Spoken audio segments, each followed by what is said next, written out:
बिस्मिल्लाहिर्रहमानिर्रहीम। अस्सलाम वालेकुम नाज़रीन, आप देख रहे हैं कैपिटल व्यूज़, मेरा यूट्यूब चैनल, और मैं हूँ ज़वारिया रहमान। उम्मीद करती हूँ आप सब लोग खैरियत से होंगे। नाज़रीन, वकील ख्वाजा हारिस साहब के दलाइल सुनने के बाद ऐसा लगता है कि अगर मासूम नूर मुकद्दम उनकी अपनी बेटी भी होती तब भी वो दरिंदे ज़ाहिर जाफ़र के वालिद ज़ाकिर जाफ़र को भारी भरकम फीस के बकौल ज़मानत दिलवाने में कामयाब हो जाते। ये मैं उनके दलाइल सुनने के बाद मुझे ऐसा लग रहा है। खैर, बाकी आगे इस केस में क्या होने वाला है वो तो आगे चल के पता लगेगा, लेकिन आज जो वालिदैन की दरख्वास्त ज़मानत पर समाअत हुई उसका अहवाल आपको सुनाऊंगी और फिर आप खुद भी ये कहने पर मजबूर हो जाएंगे कि वाकई ही ये ज़ाकिर जाफ़र को डिफेंड करने में इन्होंने कोई कसर नहीं छोड़ी। खैर, समाअत के आगाज़ में ही ख्वाजा हारिस साहब ने पुलिस पर बड़ा इल्ज़ाम आयद किया है। वो क्या है वो मैं आगे चल के आपके साथ शेयर करती हूँ। समाअत के आगाज़ में, क्योंकि कल इस समाअत का इख्तिताम हुआ था, दलाइल मुकम्मल नहीं हो पाए थे। ख्वाजा हारिस साहब जब दलाइल देने का आगाज़ करते हैं तो बस फिर वो दलाइल देते ही चले जाते हैं। वक्त कम था, समाअत आज के दिन के लिए मुलतवी कर दी गई। आज इस समाअत का दोबारा आगाज़ हुआ। आगाज़ में जो है वो ख्वाजा हारिस साहब ने दलाइल देना शुरू किया और कहा कि कल मैं चलान पढ़ रहा था तो आज वापस वहीं से आगाज़ करता हूँ। इस केस के तफ्तीशी अफसर जो है अब्दुल सत्तार खान, वो भी आज कमरा अदालत में मौजूद थे। जाफर हाउस की खवातीन, उनको आज भी वजीफे करते, तस्बीहां पढ़ते जो है वो देखा जा रहा था, और वो भी किसके लिए? उन दरिंदों को बचाने के लिए। मुझे भी कभी कभी हैरत होती है कि इंसान दुआएं भी किस शख्सियत के लिए जो है वो करने लग जाता है। खैर, ख्वाजा हारिस ने कहा कि इस्तगासा के पास एक शवाहिद तो ज़ाहिर जाफ़र का स्टेटमेंट है जिसको वो मानते ही नहीं है कि वो सही है, क्योंकि उनका कहना है कि ये तो पुलिस और शोकत मुकद्दम के दबाव में लिया गया है। आज भी जो है वो जज साहब की जानिब से वही सवाल उठाया गया कि बरतानिया में जो है वो जब भी इस तरह की तफ्तीश होती है तो जो मुलजिम होते हैं उनके बयान रिकॉर्ड होते हैं, यहाँ अभी तक ऐसा सिस्टम नहीं आया। खैर, ख्वाजा हारिस साहब ने कहा कि दूसरा जो शवाहिद है वो है कॉल रिकॉर्ड। अपनी बात के आगाज़ में फिर उन्होंने कहा कि ज़ाकिर जाफ़र को इस बयान के बाद, जो ज़ाहिर जाफ़र ने बयान दिया था उस बयान के बाद ज़ाकिर जाफ़र को जब गिरफ्तार किया गया तो ज़ाकिर जाफ़र का कहना है कि पुलिस ने दौराने रिमांड उनसे एक भी सवाल नहीं किया। ये कहना है दरिंदे के वालिद ज़ाकिर जाफ़र साहब का, कि उन्होंने इल्ज़ाम आयद किया है कि जब मुझसे मेरे से तफ्तीश होनी थी या मेरे लिए जो रिमांड हासिल किया गया था उस दौरान मुझसे पुलिस ने एक भी सवाल नहीं किया। ख्वाजा हारिस साहब का कहना था कि अगर मेरे मौकल का इतना गहरा ताल्लुक बनता है तो सिर्फ 2 रोज़ के जुडिशल रिमांड पर क्यों भेजा गया? ये बड़ा अहम सवाल जो है उन्होंने उठाया कि अगर इतना ही गहरा ताल्लुक था तो फर्दर रिमांड में जो है वो इजाफा क्यों नहीं किया गया? सिर्फ 2 रोज़ के रिमांड का क्या मकसद बनता है?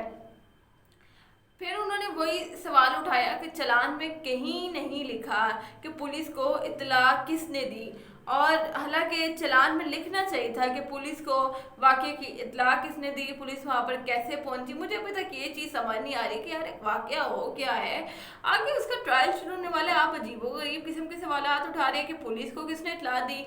जैसे मुझे तो लग रहा था कि ये जो है ना पुलिस पर इल्ज़ाम आयद कर देंगे कि शायद कत्ल में मुआवनत भी जो है वो उन्होंने किया है। अच्छा जी, 20 जुलाई को 2 बजे से लेकर 7:29 तक ज़ाहिर जाफ़र की अपने वालिदैन ज़ाकिर जाफ़र और इस्मत आदम साहिबा से फ़ोन पर बातचीत होती रही। ये कहना है ख्वाजा हारिस साहब का। लेकिन और क्योंकि ये कॉल रिकॉर्ड बता रहा है, कॉल की जितनी भी रिकॉर्डिंग्स आई हैं वो बता रही हैं कि 2 बजे से लेकर 7:29 तक। फिर उन्होंने कहा कि कॉल्स आने और जाने को हम मफरूज़ा नहीं समझ सकते कि इन कॉल्स में यही बातें हो रही थी या कोई और बातें हो रही थी, क्योंकि मेरे मौकल पर इल्ज़ाम आयद है कि उसने कत्ल में मुआवनत की है या जो लाश है उसको ठिकाने लगाने में अपने बेटे की मदद की है। तो ये कहीं से भी साबित नहीं हो रहा कि उन सारी कॉल्स में बात क्या हुई है। वो तो ज़ाहिर है शहर से बाहर थे, अपने बेटे का हालचाल भी पूछ सकते हैं, कुछ भी पूछ सकते हैं, और बेटे साहब ने हो सकता है उनको ना बताया हो। खैर, बात क्या हुई उसका एविडेंस नहीं है, ये ख्वाजा हारिस साहब ने जो है वो अपने दलाइल देते हुए कहा। 7:05 पर जाकिर जाफर की जानिब से थेरेपी वर्क्स को कॉल जाती है। वो कहते हैं हम ये मानते हैं कि थेरेपी वर्क्स को मेरे क्लाइंट की जानिब से कॉल की गई, लेकिन फिर उन्होंने वही सवाल उठाया कि वो कॉल की तो गई, उसमें बात क्या हुई है ये नहीं बताया गया, क्या कोई लाश की है। तो आपको याद है कि ताहिर ज़हूर साहब ने भी जब अपना मुंह खोला था जाकिर जाफर के अगेंस्ट, तब उन्होंने कहा था कि इन्होंने तो हमें ऑर्डर जारी किया कि जब मेरी टीम ने मुझे बताया कि यहाँ पर तो एक कत्ल हुआ पड़ा है और मैंने जाकिर जाफर को फ़ोन किया, तो उन्होंने कहा ठीक है। खैर, अदालत ने पूछा कि थेरेपी वर्क्स वाले मुलजिम हैं या गवाह। पहले ये तो क्लियर हो जाए कि ये गवाह हैं या मुलजिम हैं। तो ख्वाजा हारिस साहब ने कहा कि ये थे तो गवाह, लेकिन बाद में इनको मुलजिम बना दिया गया। इस्तगासा को कॉल रिकॉर्डिंग्स में जो बात हुई उसका एविडेंस देना होगा। ये ख्वाजा हारिस साहब ने बड़ा मुतालबा कर दिया है और बड़ा इल्ज़ाम आयद कर दिया कि सिर्फ शक की बुनियाद पर मेरे मौक्किल को गिरफ्तार किया गया है। अगर थेरेपी वर्क्स को सबूत मिटाने का कहा भी गया तो दफ़ा 201 काबिल ज़मानत है, उस दफ़ा 201 के तहत ज़मानत होनी चाहिए। बाद में चाहे तफ्तीश के बाद जो है वो जो भी फैसला हो उसके मुताबिक सज़ा हो या ना हो, लेकिन ये इस वक्त ये केस जो है ये काबिल ज़मानत है। खैर जी, देखें अभी उनका मकसद जो है वो सिर्फ जाकिर जाफर और इस्मत आदम साहिबा को ज़मानत दिलवाना है, बाकी केस का फैसला जो मर्जी है उस पर बात नहीं करना चाहते। कहते हैं कि 25 जुलाई को 2 रोज़ का रिमांड लिया गया, मगर तफ्तीश क्या हुई ये भी कहीं वाज़िया नहीं है। ख्वाजा हारिस ने कहा माली जान मोहम्मद के फ़ोन का रिकॉर्ड भी हासिल किया गया है। अच्छा जी, आगे वो कहते हैं कि पिस्तौल का मुकदमा भी मेरे जो क्लाइंट हैं उन पर दर्ज किया गया है कि जाकिर जाफर, उस पर फिंगरप्रिंट्स भी थे, तो पिस्तौल का मुकदमा भी बना दिया गया क्योंकि वो मेरे मौक्किल यानी कि जाकिर जाफर के नाम पर थी। तो एक के बाद एक केस जो है वो उनके ऊपर जानबूझकर बनाए गए हैं, ये कहना है ख्वाजा हारिस साहब का।